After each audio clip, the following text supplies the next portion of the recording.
Warning. The following content may contain elements that are not suitable for some audiences. Viewer discretion is advised.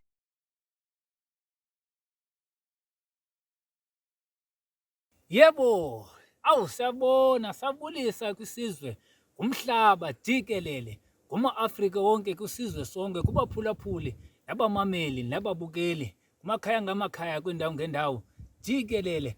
Dokotela kwakhona lo Mshayi wabashayi, Mshayi wezitha zikhali phamfoni kula ndawo yasedolofini eQonce, Eastern Cape. Mina entabeni madoda ngisavuma ngithi hayi inkunzi ikhona.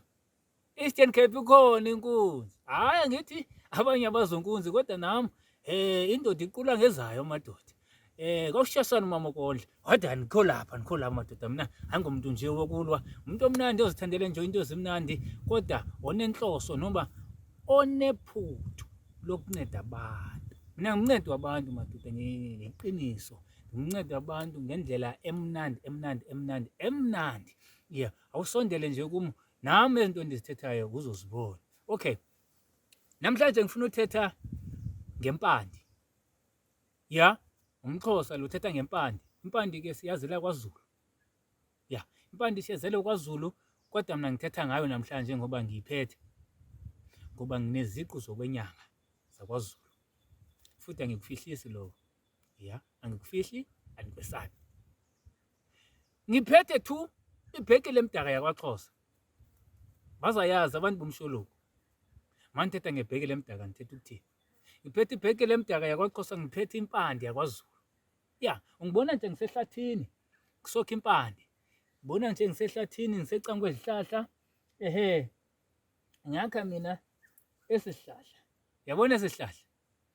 Ngingasikha. Esihlahla ngisikhe ngisichifise.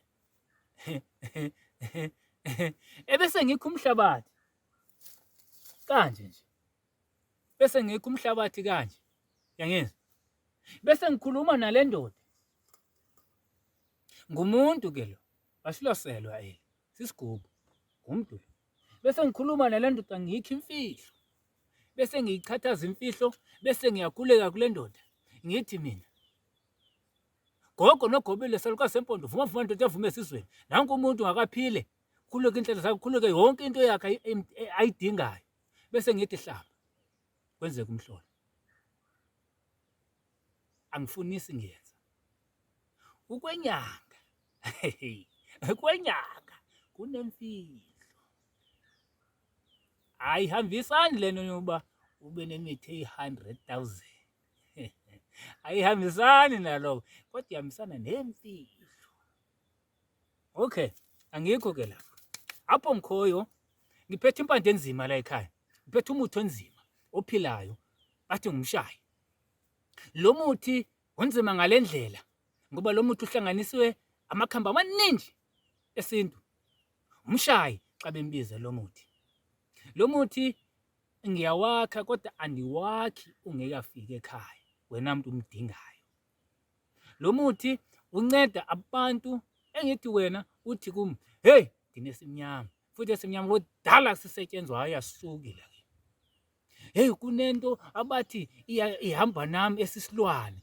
Abantu bayazama, hayi ayizameki lento. Inhlanhla into mina ngivele engibukele ebantwini hayi sekho lona, mina ngisakhulula ukuthi khona nje into endibele nenhlanhla. Mina ngifuna ukudila nje nabantu abanjalo. Hayi mina kwacimeka kudala ngayeka nophupha. Angisaphuphi, ngiphupha into ezimbi zodwa.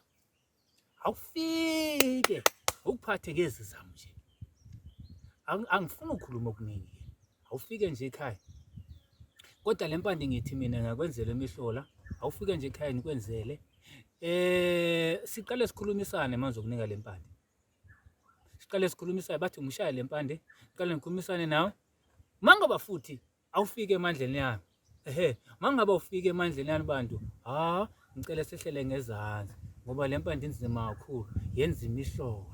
Awufika hayi angigcini ngothetha mina ngenza. Anifikeni ekhaya abantu nibone. Dokotela uMshayi wezitha lo. Ngithi ke kuni nonke abayibukele le video, subscribe, share, like. Nonke ngiyanithanda, nonke nibalulekile. ngumazenetholi. Siyabonga.